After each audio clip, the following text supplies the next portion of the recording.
Okay, so we want to know what happens when x gets, say when x gets big, if we go out that way, okay?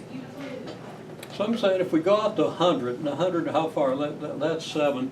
So, 100's probably over there near the wall. So how high is the graph going to be when we get there?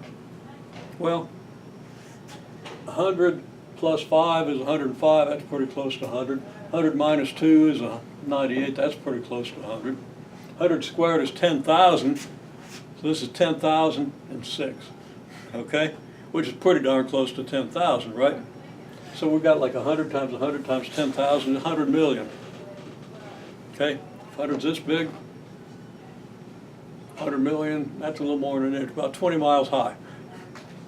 Okay? So if our scale here has 100 on the y-axis here, then by the time we get over to the wall, the graph has to be about 20 miles high. Okay? So if we make 100 like this, it's in outer space, inner outer space, but it's above the atmosphere. You can orbit at that, at least for a while.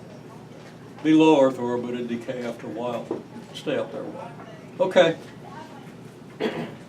My point is that as x gets big, this gets really, really big, and it gets big like x to the 4th. Because if x is a big number, you might as well just say this is x, and this is x squared, because that extra plus 5 or minus 2 or plus 6 doesn't matter a hill of beans. And x to the 4th, how does that behave? Well, you know what x squared does. It does this, and it gets pretty fast, right? What's x to the 4th do? Well, make yourself a table with the basic points. You come out to 1/2, you're at 1/16. Come out to 1, you're at 1. Come out to 2, you're up at 16. Okay?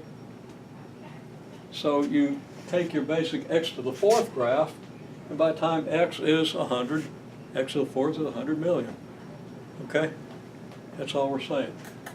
So you want to try to understand that. It gives you a better understanding of how this works, and numbers are easier to understand for most people than symbols. Okay? At least until you finally realize that symbols are a lot simpler. You got to get past a lot of algebra before you do that.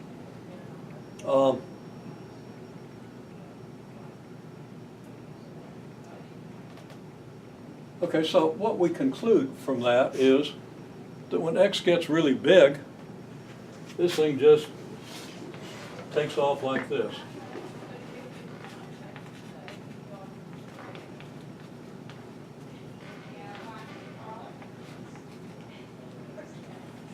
That's end behavior. It approaches infinity.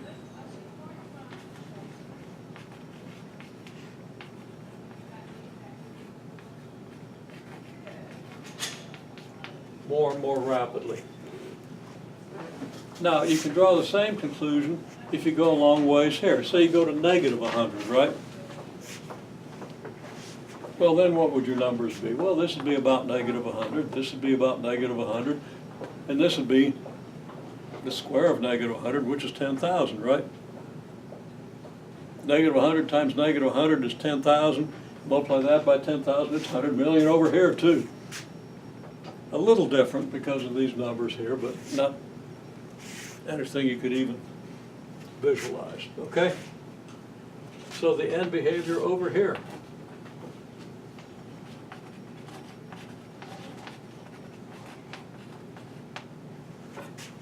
Now say y approaches infinity.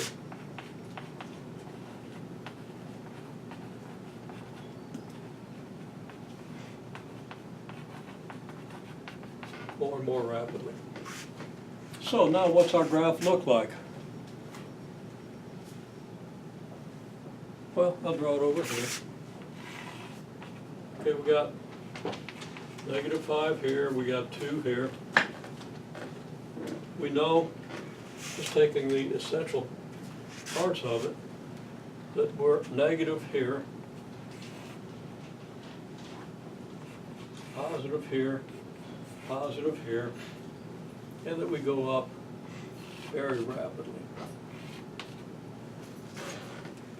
So, if I want to draw a corresponding graph, it's going to do something very much like this.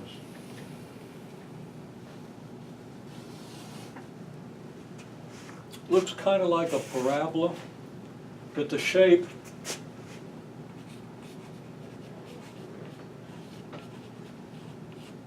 is much like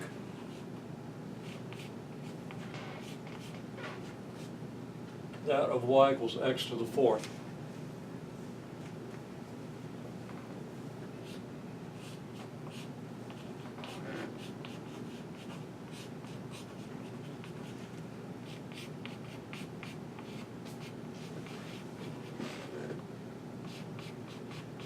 It's flatter than y equals x squared, and there x equals 0, and you really should make yourself a note to make your table and see why. Let's take a minute, okay?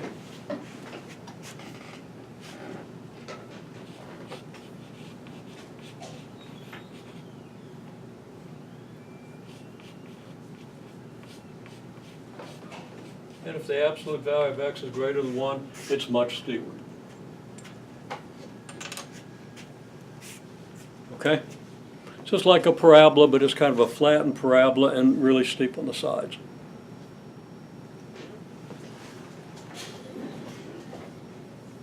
Okay, now do we understand this process?